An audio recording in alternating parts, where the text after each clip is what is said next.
mga again sa aking YouTube channel. Super Tris Vlog na naman po. Isang bagong labas na platform na naman po ito na ibabahagi ko po sa inyo. Na kung saan po is buo mo pong makukuha ang iyo pong loan dito with low interest. So 0.04% lamang po ang interest daw po niya dito.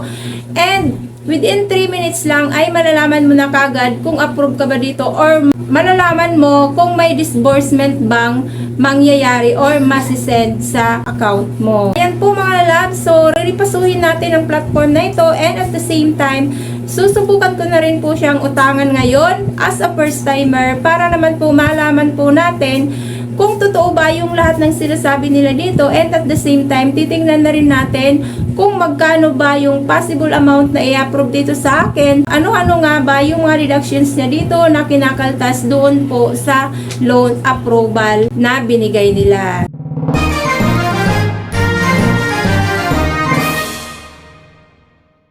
So keep on tuning in lamang po para naman at the end of this video, malaman po natin kung makakatulong ba ito sa atin or loan shark ba siya or isa na naman po siyang paasa na platform. Please consider to subscribe na din and click mo na rin po ang bell button dyan para naman po lagi kang notified sa mga ina-upload ko na utangan moment dito po sa akin pong vlog.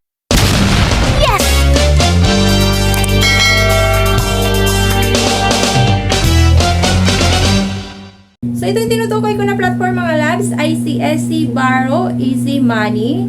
So, under po siya ng Wing of Integrity Lending Corporation. So, nag-rate na po siya as of now ng 3.6 star and then meron pa lang pong 12 reviews.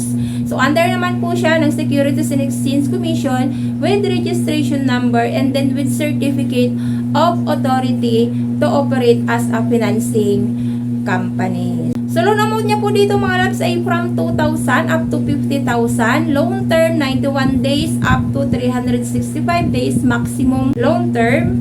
Requirements lang po niya dito is with one government valid ID with active cellphone number. So, install po natin ito para makapag-proceed na po tayo sa atin pong application. Open nyo lang po, makikita nyo na po kagad dyan. Meron silang available credit 80,000 pesos. So, click nyo po yan dyan yung apply now. So, bubungad po yan dyan. So, kailangan nyo po ditong mag-register using your cellphone number and then may verification ka po yan dyan na kukuhanin. Enter nyo lang po yan dyan para makapag-proceed po kayo doon po sa filling of information. So, dito unang-unang makikita mo is, so, kailangan mong fill upan yung kanila pong hiningi dito. So, gender, birthday, marital status, education, residential address. So, click nyo lang po yan dyan ang submit.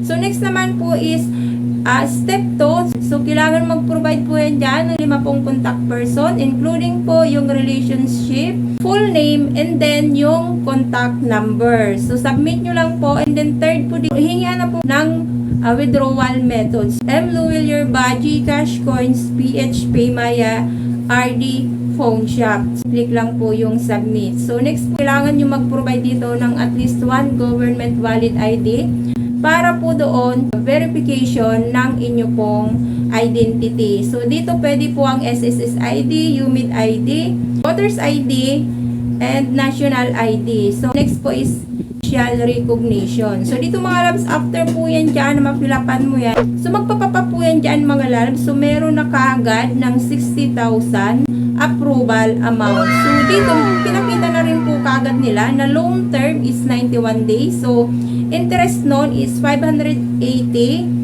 So, actual amount received is 16,000 pesos. So, repayment amount is 16,580. Annual interest is 14.54%. So, daily interest is 0.04%. And withdrawal method is GCash. So, click nyo lang po ang get the loan. Nandoon na po agad sa approving. So, the system will complete the approval within 30 minutes. Please wait patiently. So, dito makita nyo na po kagad yung loan information. So, 16,000.